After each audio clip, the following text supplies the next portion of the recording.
Hello, and welcome to this episode of the Princeton Spine and Joint Center podcast.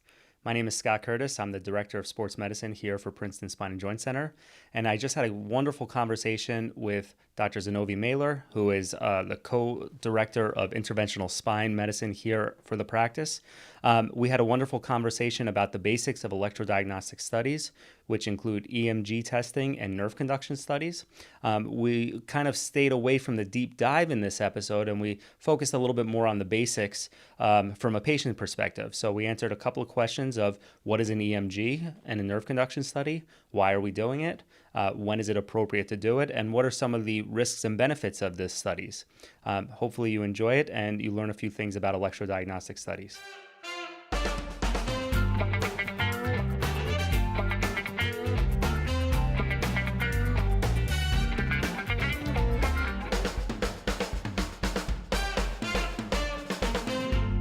Today we're going to be talking about electrodiagnostic studies, at least from a patient perspective, and we'll get right into it. So, Dr. Meyler, tell us a little bit about electrodiagnostic studies. What is an EMG? Sure. So EMG, the full name of EMG really is, it's electromyography. Mm-hmm. But when we say that, we really presume usually a two-part study. Okay. And two-part study consists of nerve conduction study and electromyography. Okay. So before diving into the details of it, let's say what is it, right? Sure. So it is a functional assessment of the nerves. And usually in conversations with patients, when that question comes up, usually I explain it in a rather simplistic terms to say, if you were to look at an MRI, right, that would be sort of the blueprint of the body. The nerve conduction study is getting an electrician in there so that they can check the wiring. Okay. So they can check how it actually functions, and then you can superimpose that onto the blueprint and onto the structure. Sure. As such, nerve conduction study and EMG really is an extension of the overall assessment of the patient. Correct. It doesn't really, it stands on its own in certain situations, but most of the time it cannot be taken out of context, nor do you ever get it out of context. It usually becomes a continuity of diagnostic process. Sure. So, as you know, we look at it as a piece of the puzzle, right? So, as a piece of the puzzle, a functional piece of the puzzle, it usually will be dictated by the physical findings. And then once the physical findings call into question the function of the nerves based on the symptoms and on the exam, then we would order this nerve conduction study and EMG. Sure. So the two parts. Nerve conduction study. Yep. It's a way of looking of how the nerve is actually conducting in terms of how well it's transmitting the impulse, how fast it is transmitting that impulse, and how much of that impulse is going through. It allows us to determine whether there is an injury to the nerve, where that injury occurs, and also to what extent is that nerve injured, which are all very important things when determining. So the way it's done, I guess let's talk about the EMG and we'll get to that part. Yeah. So the electromyography part is a way of, so where we're doing the nerve conduction study, it's a way to see when we're supplementing the impulse. So when we're sending an impulse, we're basically sending it and catching it and then saying, well, how well are your nerves conducting? So it's a very passive part for the patient. The electromyography is an active part. So with electromyography, we're testing the muscle response to the nerve impulse of the patient. In other words, now the patient is involved and the patient is calling on a certain muscle and we're measuring the response of that muscle. Right. So between those two parts, we get a very comprehensive picture of that functional assessment. Yeah, and that's actually somewhat how I explain to patients, right? So we're here to talk the very basics of EMGs, right? We could talk for literally days about the nuts and bolts and the different, reasons why we do it. For a patient's perspective, they're always coming in and say, I've heard horrible things about a nerve test. It's so painful. I don't want to do it. Why are we doing this? Hopefully we can shed a little bit of light onto it. So definitely a couple of agreements that I have with what you just said. This is an extension of your physical exam, right? You don't have the patient come right in without ever talking to them, taking an appropriate history, taking an appropriate examination, and then just doing it. You have to take it all into context, and there has to be a reason as to why you're doing this. Number two, I'll often talk to patients about how we use this test in conjunction with some sort of structural representation, whether that's an MRI or an X-ray or a CT scan. They're just there to help kind of aid, one, in making a diagnosis, and two, establishing where our treatment plan is going to go. And three, it could also help not only guide our treatment, but give us overall prognosis and determine, is our treatment plan actually working? So when I explain and have patients come in here, I always like to use a clinical example. So the classic one we see here in the office is somebody who has low back pain with sciatica. So pain that shoots into the lower extremities. They may have numbness, they may have tingling, they may have weakness. One of the first things, after doing an appropriate physical examination is I'll order 2 tests. An MRI of the lumbar spine to look at the nerves structurally, but also this nerve conduction study. And similar to your kind of analogy of, the architect and then the wiring, I like to explain it as, functional and function and structure. So with that kind of example, I'll look and do the nerve study, focusing on that area. Now, look, we can do nerve studies in kind of a blanket way and just test every single muscle and every single nerve. But the way I prefer to do it is keep in mind that it's an extension of your physical exam and tailor that exam to answer the certain question. What's your kind of approach when you do an EMG? Oh, same, absolutely same, and then definitely, and I think we have the same mentality and the same kind of an outlook. And just to your point, and to really say the same thing as to why would you do this, right? So you can say, well, I already have an MRI and I have my clinical examination, so why do this? Well, there are 2 reasons to add that piece of the puzzle. One is to determine which of the nerves, because a lot of the times we see patients with multiple herniated discs. Sure. Also, to exclude another source of neurologic deficits or basically numbness, pain.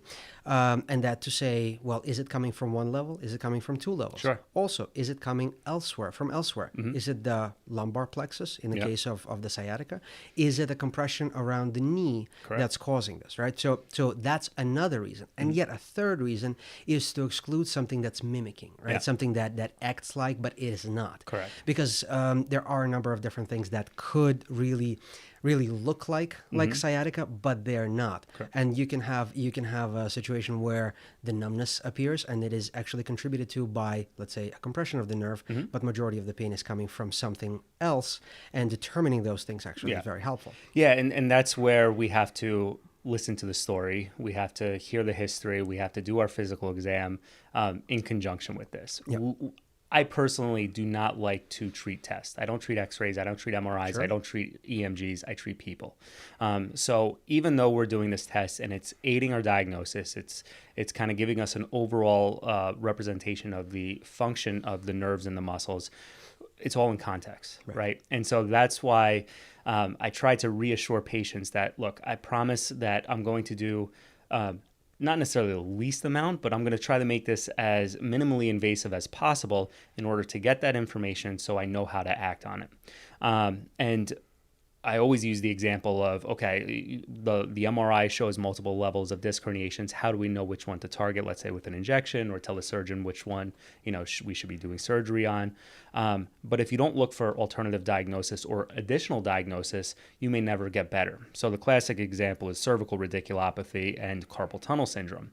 You may have numbness and tingling in the fingertips, and if I assume that it's just carpal tunnel syndrome and send you to a hand surgeon and they do a carpal tunnel surgery and you still have persistent numbness and tingling, well, we never looked for a cervical radiculopathy and that's never been treated.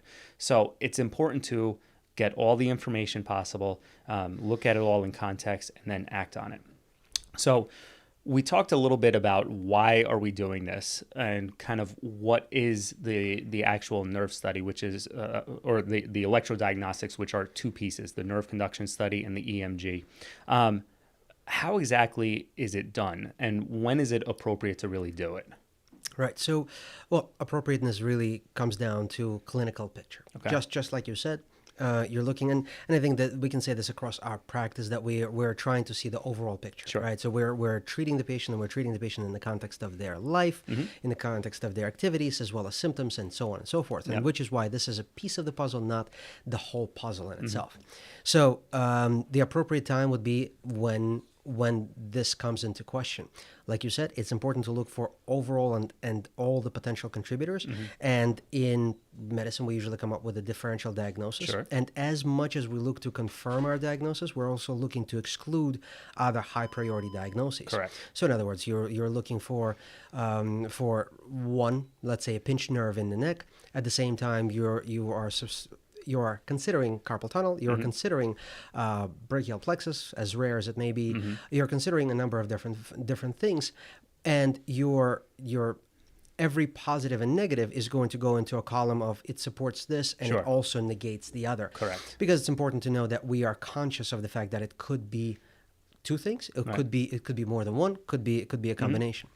To that end, usually it's important to establish a normal for the patient, because we have normals, Yep. but at the same time, everyone is a little bit different. They may have a process that's affecting both sides of the body. So a lot of the times we'll look at both sides of the body Correct. for Yep. one, to establish a normal, to establish whether or not this is happening on both sides, and to also, again, to exclude some other diagnoses, Yep. because sometimes if it's bilateral, it's much less likely to be X. Correct. Right. So how is it done? So two parts. Usually in our Yep. practice, it's not a rule, but in our practice, we all do it in a very Sure. similar way. We usually will do a nerve conduction study first. Yeah, so let's focus on the nerve conduction Sure. study first. We'll talk about how it's done, but what are some clinical things that will get more information from the nerve conduction piece as opposed to the EMG portion? So, a lot of times I'll look and say they're both important, but we'll focus a little bit more when there's carpal tunnel syndrome, for example, on the nerve conduction piece as opposed to the EMG piece. And the reason why that is because the predominant symptoms are more numbness and tingling in that kind of case, as opposed to when there's more muscle weakness, I'll focus a little bit more on the EMG piece, which we'll also talk about. Yeah, so that's important, and that really becomes important when you're grading, Sure. right? When you're trying to establish how severe is the effect on the nerve, because you will see some sensory fibers being affected first, then Yep. you will see some motor fibers affected, and then you'll see some motor response in the EMG being affected. Correct. And so, of course, you're looking for that combination. So in a nerve conduction study, like we talked about before. You are looking for the amount of the information that gets through the nerve, the speed at which it gets through Right. the nerve, and also the location. So Correct. you can localize where that compression happens by knowing where you're stimulating, and also by being able to. There are a number of different things. I know we're not going to go into details of inching studies and so on, but there are ways to really pinpoint where it is interrupted, where that communication is interrupted, and also to see if the speed is interrupted. Right. In general terms, once again, not delving too deep into it, you can say, well, if the speed is interrupted, in other words, you expect the signal to get there at a certain time, but it's not getting there at a certain time, then that you can start interpreting that as potential compression or potential myelin effect, right? So the speed is reduced, or it's not getting there at all. Now you can have a complete block.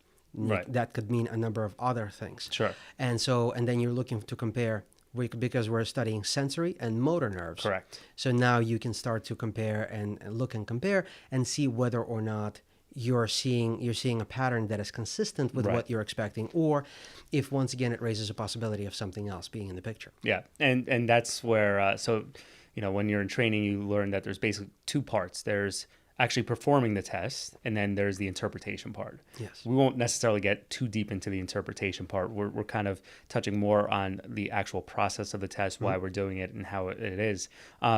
I know in training you always practice on each other so that you know how it feels. For patients who have never had this, what does it feel like, the nerve conduction study? It's a great thing to talk about, because that becomes a big anxiety point for Sure. patients, because sometimes some people have said, oh my God, I know a friend of mine who had it done, and horrible. it was horrible. Yeah. It was absolutely the worst Worse possible. than root canal. Yes, Yeah. worse than root canal, and I would rather go for blind surgery than ever have this done, which is, of course, silly. It's pretty dramatic. It is not that silly, because the older techniques we're dependent on some of the older machines. Sure. And so with older machines, you have a number of different things, technical limitations that you had to overcome. And those had to be overcome by either stimulating higher, going deeper with the needle, using a larger needle, and so on and so forth. Sure. So, and then there comes a focused approach, right? So if someone is looking in general, there's going to be a lot more general testing. Yeah. But if you're having a focused exam, then you're going to be that much more focused and will do less and will have an actual endpoint in mind. Correct. Yeah. So in terms of what to expect, the actual and having the experience, right? Yes. Having had this done on you, not only can you appreciate this, you can also tailor it and knowing what the experience is like. So the nerve conduction study itself. In terms of preparation, right? So if we talk about preparation, there are some important things. And one of the important things to note is that the conduction is dependent on how resistant the skin is to the electrical stimulus. Okay. Things that interfere, oils, and that usually comes from creams. Right. So we usually ask patients not to put any lotions or creams on their skin prior to the test. That reduces the amount that we have to take away, and some of it actually goes into the skin, which prevents the conduction, which means that we have to use slightly higher. Yes, and it can be a little bit more uncomfortable. Yes. Not to interrupt you, but the other thing that I always tell patients is that we actually have to get onto the skin. So patients who wear tight clothing and I can't physically get to the area where I want to test, they have to get into a gown or get into shorts or something like that. So I always tell patients, wear loose-fitting clothes. Right, absolutely. And also jewelry. Yeah. Right, there are some, let's say, carpal tunnel. Testing for carpal tunnel, you need to be able to get to the wrist. Correct. And if someone is wearing 15 bracelets that are not easily removed, it gets a little bit more difficult. Yeah. And metal can interfere with the actual nerve conduction because we are sending an electrical impulse. Wedding rings, we could easily get around if we're looking at the ulnar nerve. But, when somebody comes in and looking, like they have tons of jewelry, it's a little bit more difficult. It's more difficult, but not impossible, because I've faced situations where people coming from different traditions have a bracelet that is just not easily removed. Yep. And so in that case, there are ways that we can get around it because there are some measurements that we can alter and we can send an impulse from a different location. Note that it's from a different location, allow for that calculation to be changed. That's the thing. And that comes with the interpretation part from our aspect of things. But what does it feel like, right? Yeah. So here's what it feels like. When the electrodes are on the skin, it feels like, and I usually tell people that most have had an experience of a TENS unit, electrical stimulation, and that's usually used in physical therapy or chiropractic care. It feels like a little tingling on the skin. Correct. And that tingling is persistent. This tingling is a bit more like a momentary tingle. Correct, yeah. Sometimes, depending on which nerves we're testing, you can have a motor response. Yep. In other words, a little bit of a jump. Yep, a bit of a jump in the muscle that is responding to the nerve that's being stimulated, usually a very small jump, and we can predict when that's going to happen and warn the person when that's going to happen. Yep. Anticipation and anxiety preceding the test usually is much, much worse than the test itself. The anticipation of the test is far worse, at least in my opinion, than the test itself. Absolutely. But it's, I get it. I understand the anxiety. And I think all the practitioners in our group, as well as other groups, we try to keep that in mind and try to tailor the test.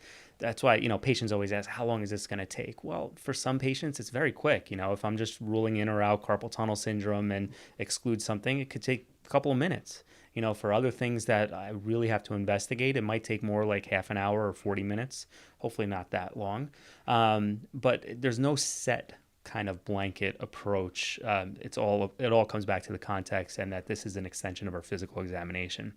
So that's the first part, the nerve conduction study. The other part is the EMG, where we actually use a small needle, which is similar to an acupuncture-like needle, which is connected to our computer. Right. And the way I explain to patients is it's very similar to like an EKG, which everybody gets of the heart. We're measuring the electrical activity of muscle.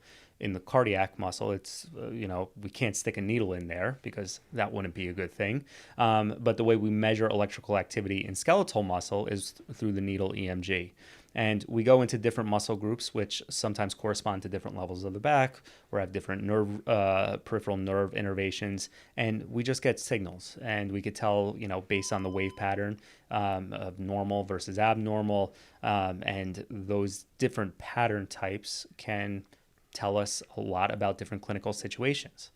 How do you kind of explain EMG portion of the test, and what does that feel like? Like you explained. Okay, So in part. So just to add to one point that you made earlier, and that is that it is an extension, and you'd like to be able to say exactly how long the test is going to take. Mm-hmm.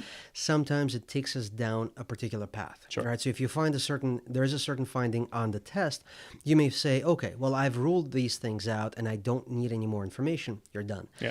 Or if you find something in addition, it may take you down the algorithm to create a conclusion or to rule something out, which may take another 1 or 2 steps. So that may be the difference of another couple of minutes of the test. So Sure. it's very difficult to nail down exactly how. Correct, long. of course. And so the EMG, I explain it the same way. I Okay. explain it in accordance to the acupuncture needle. Mm-hmm. It is very similar to an acupuncture needle in several ways. So the one that we use doesn't have a lumen. In Mm-hmm. other words, it doesn't have a hole inside, which makes it very, very narrow. Mm-hmm. It has an active tip. Yep. The rest of it is covered, so it makes it very slick. And because it's very slick, it doesn't tug on the skin. Mm-hmm. And that may be a simple point, but it also eliminates some of that unpleasant sensation, Sure. that the tugging on the skin. So most people feel a pinch. Yep. Some people don't even feel a pinch. Right. It's impossible to predict exactly where more sensitive part of the skin is going to be. So because of that, We do our best. Yes, Yeah. we do our best, and we try to make it as superficial as possible. Correct. In other words, not going deeper than necessary. Mm-hmm. We need to get to the muscle so that it can become active, because the active part is very specific. Sure. So we need to elicit a response. In other Correct. words, put the needle in, ask the patient to contract, to make a motion. And Correct. basically, let's say we're testing a bicep, Yep. say bend the elbow Yep. and rotate the palm. Correct. And do that just starting. And then once we obtain that, that's it. That's the really the end of that part. And then sometimes it's necessary to get the maximum effort Sure. and just push a little harder. We record that, and then we're done with that part. Yeah. And then we march up the appropriate muscle groups, corresponding to what we expect, but also corresponding to what we just found or didn't find based on the nerve conduction study, which is why we do that first. Correct. And then follow it with electromyography. Sometimes electromyography is same time that it takes to complete nerve conduction study. Yeah. Sometimes it's less, because it's a more focused exam now. Correct. Based on everything else. Electromyography also helps us determine whether or not this is, let's say, radiculopathy, because of where we expect radiculopathy being the pinched nerve at the spinal level, where we expect the actual compression to be. So whether it's sensory or just motor, Right. that also helps us determine and really rule things out or rule things in. But the part and what to expect, there are going to be a couple of pinches along the muscle groups. Most of them usually are very, very minimal. Right. Some of them are going to sting a little bit. I have yet to find the time when someone said, "Oh, that feels like a really, really bad sting." Yeah. Unpleasant, certainly. Annoying, I would say, more so than painful. Sure. By far. Yeah. More annoying. And one of the things, and I believe that we all do the same thing, is we try to alleviate the anticipation and anxiety as much as is possible. It's impossible to alleviate that completely, Sure. because unknown remains unknown until it is known. Correct. Right? Now, what's the other thing? The other thing is that we say to the patient, if at any point in time you want to stop, Yep. it is in your Stop. power. Right. Absolutely. It's your body. Exactly. Yeah. And that helps. That helps the anticipation and anxiety Absolutely. to know that the patient has the faculty and has the power to stop this at Absolutely. any point, and which decreases the anxiety, decreases the anticipation, knowing that, oh, that's not bad. Okay, what if the next one? Well, if the next one is worse, you stop. Yeah, And it never exactly. gets to that point. Correct. I don't know if you've ever had the experience, but I've never had an experience of anyone having to stop at a critical point during the study. Yeah, I mean, and look, not to be honest, not really. There are some patients that just say, "Oh, please don't do that again," and I say, "Well, we already got that information. We don't have to do it again." Right. One of the best feelings, and I hear this more often than I don't, is when they walk out of here and they say, "That wasn't as bad as I thought." And that goes back to the anticipation is worse than the actual test itself. Now, we have been talking about the reasons why we do this and the potential benefits that we get out of it. What are some of the risks involved with this? Because a lot of patients have that, I would say, misconception that there are some major risks involved with this. Right. What are some risks that are involved with either the nerve conduction study or the EMG portion of this test that we really have to be worried about? So there aren't that many, if any. But there is a part that we do use a needle, right? And with use of a needle, you're penetrating the skin. So there's always a theoretical risk of infection and bleeding. Sure.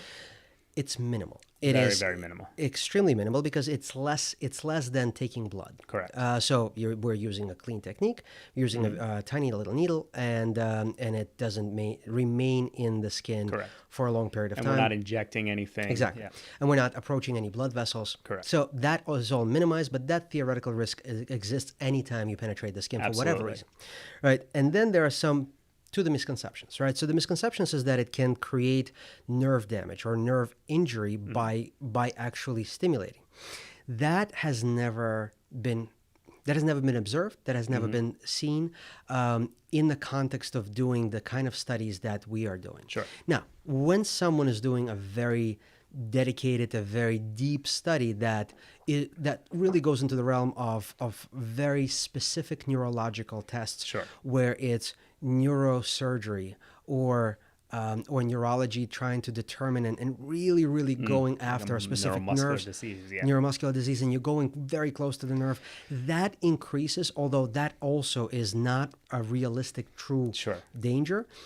But with the type of studies that we're looking at, and we're not going deep, we're not going next to the spinal cord, we're not doing the surgical procedures, that just simply doesn't happen. It's the same kind of risk as getting blood drawn or getting a vaccination type of thing. Well, less in terms of putting a needle. Oh yes, but less so. So the natural thing to think about, of course, is my muscles jumping. So you're affecting my nerves. Therefore my nerves can have some kind of a long-term effect. It doesn't actually happen. Yeah. So there are no studies or case reports. Not to my knowledge. Yeah, to my knowledge either. So nor have we seen any where there is anything longer lasting. We're collecting data. It is very similar to an EKG, like you said, where we're collecting data. We're not actually introducing anything. Correct. And that's another common misconception, is that some patients will come in not knowing what an EMG is, and not knowing what a nerve conduction study is, and they think that this is actually therapeutic, that they're going to start feel better after an EMG. Right. Unfortunately, this is not a therapeutic intervention. It is here to help guide our diagnosis. So, the classic example is, if I send a patient to you, for example, for a lumbar epidural injection based on an MRI, and they come back to me and they have no change in symptoms, and I review the MRI and I say, okay, let's do a nerve study. The nerve study is not going to make them feel better. That's not the purpose of me ordering that test. The purpose is to help, one, exclude other diagnosis that I might be missing, or two, look and see, is there an actual level that we could kind of pinpoint and target with the injections. But patients feel a little bit disappointed when they don't feel significantly better walking out of the EMG room than they did before. Yeah. Unfortunately, that's what I will say that there is one therapeutic or potential therapeutic effect of an EMG and nerve conduction study, just like there may be from any other diagnostic study, and that is psychological. Sure. Because we see patients that have had this vague, amorphous type of a lack of diagnosis, and they're concerned about X. They're concerned about certain things. And by being able to either exclude something with an EMG or rule something in, that has a psychological therapeutic effect. So, of course, okay. So there might be different from that expectation that you were talking about, but sometimes it does open up doors for certain treatments or close doors on certain anxieties about certain entities. So only in that sense, but it's not really therapeutic. It's just psychologically reassuring. It's a common misconception that I have from a physical standpoint. I understand from the emotional, but from a physical standpoint, patients are saying, well, I thought this was supposed to make me feel better. Right. No, it's part of our whole treatment plan. It will hopefully lead us to the right path to get you better, but you're not going to walk out of here necessarily feeling physically better necessarily. Right. So what are some contraindications? So what are some reasons not to do this test? And the reason why I get this is because I get calls from sometimes cardiologists concerned about, my patient has a pacemaker, or, some patients who are pregnant. Is that a reason not to do it? What are some reasons not to get an EMG or a nerve conduction study? There are certain situations where people that have peripheral nerve stimulators, basically any hardware in the place that we are testing, which is a very important piece, right? So if it is in the way, then we should not be testing that particular area, which does not exclude being able to test other areas. Correct. Because usually that particular part is in the way only for one portion of the test. And if we can exclude that, if we don't use that particular portion, then That's right. we may be able to get the information by going around it and testing elsewhere. To the point of a pacemaker, there are certain parts, let's say, Erb's point, which gets closer to the clavicle. It Sure. gets, the closer you get to the pacemaker, the more worried we should be and not stimulate. Most of the times, that's not a concern because we don't go there. Correct. Yeah, I think that is just. I agree that it's more the location of where you're actually doing the stimulation and where the hardware is. But there are some patients who are concerned because they have a pacemaker or defibrillator, and I want to check their legs. Right. Is that going to alter No. the ability of the pacemaker to do its job, or the ability of the defibrillator, or will it defibrillate? To my knowledge, absolutely not. No, that is not a contraindication for a study. And along the same lines of patients, because some are concerned, patients that have cardiac reason or another reason to be on anticoagulation, on blood thinners, that is not a contraindication for it. But at the same time, we have to take precautions, knowing full well because it is a needle. Even though it's a very thin needle, it can increase the bleeding at that spot. Correct. What does that mean? We call pressure for another 30 seconds and then that stops. So An that extra doesn't Band-Aid increase on that doesn't really increase risk. Correct. It's just something to be aware of and know and anticipate. Some contraindications for very specific areas would be skin lesions, right? Someone with a burn, someone with a breakout of infection, cellulitis directly over the area that we need to test. Just avoid that Of course, area. we have to avoid that and we can't test that. And of course, if someone has cellulitis in their hand and we need to test for carpal tunnel, we can't test for carpal You tunnel. defer that. Yes. You could always do the test. Usually this is not a test that needs to be done immediately, Right. At least for our cases. What about in pregnancy? No contraindications to my knowledge, and I've talked to a number of OBGYN specialists, even high-risk pregnancies, and they've never seen any reasons not to do it. Most of the times the conversation is really prompted by the patient because they want to make sure that everybody's on the same page, which is absolutely reasonable. Absolutely. There's never been so far a situation that once again, and this is being very specific, for the things that in the context of our practice that we look at, because we usually look at the extremities. Correct. Right? There are studies that will look more axial and evoked potentials and so on and so forth, and doing other studies that has its own gamut of concerns and different things to look at. But for what we do for the extremities, that has never been a contraindication. Yeah. And so one of the other questions that I get is patients will often have serial tests, a serial MRI. They'll repeat the MRI a few years later. Sometimes patients will have repeat x-rays to make sure a bone has been healed. Do patients need repeat electrodiagnostic studies, and when is it appropriate to do that? Well, of course, the definitive answer to that is it depends. Sure. So because it is an extension of everything, it's an extension of the physical examination, it's an extension of our clinical judgment, it depends. So if someone is having symptoms that are changing, it makes sense to repeat the study to see if it's an evolving problem. Sometimes if the symptoms are persistent, it makes sense to repeat a study to see if the subclinical is changing. Right. In other words, I'm still feeling this pain, I'm still feeling this tingling, or most of the times it's tingling or numbness. I'm still feeling this, but is it actually progressing? Is there a process that is recovering? So a nerve conduction study can answer that question and to say, well, I know that you're not feeling this yet, but we know we're on the right path because there is recovery that is apparent on the electrodiagnostic evidence. Yeah, and sometimes, and that's important for the patient to understand, is it doesn't always correlate, right? So changes seen on the electrodiagnostic studies do not always correlate with the symptoms. Yes. A very mild carpal tunnel syndrome can cause severe symptoms, right? Numbness and tingling. I often will say, think about a paper cut. It's not a very deep cut, but under the right circumstances, it could really hurt. On the other hand, a very advanced or very severe nerve impingement where there's complete denervation, you may have very minimal symptoms, and that's because the nerve root has completely died. Right. And that, although it's much more severe, is not causing any kind of symptoms.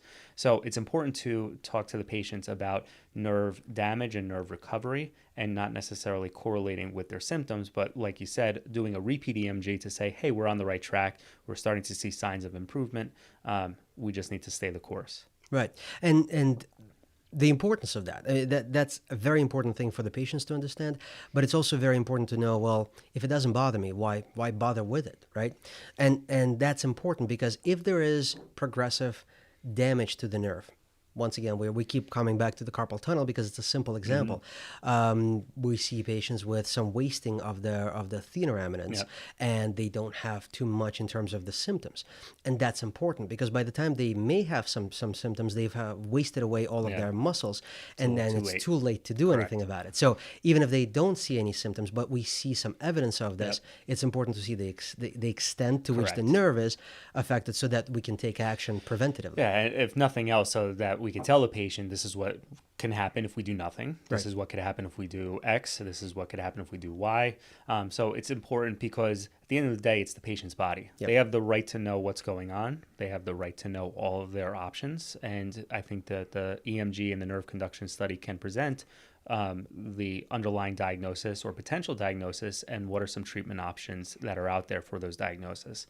And that, to me, is the most important part of getting electrodiagnostic studies, is to help inform the patient, help guide our management, and come to an informed clinical decision making as a team. Yeah, informed decision requires information, and that's what this provides. Absolutely. So I think we really hit on not so much the deep dive that we'll often take in these podcast episodes, but more of the surface, and trying to help educate the patients of electrodiagnostic studies, what they are, why we're doing it, what we hope to get accomplished from it, and what to kind of expect. Is there anything that we should have our viewers and listeners a little bit more educated on? Or did we miss anything? I don't think so. I'm really glad that we had sat down and had this discussion. Definitely. Because we do get a lot of questions on this, and I think that it comes down to answering these questions in this way. But I think that if this doesn't answer those questions, then the clarification, I would say, for the patients, to just ask the question. Absolutely. If something's not clear, ask the question. To your point, it is your body, it is your decision even to do the study. Sure. But if you understand why it is done, it can make sense in the decision process, and I think it's important to know that they're empowered in both making the decision to do it, and also to stop midway if that's something that they desire for whatever reason. Of course, absolutely. So thanks for joining me, and thank you to the listeners and viewers out there. Hopefully this provides a lot of education, and we'll see you next time.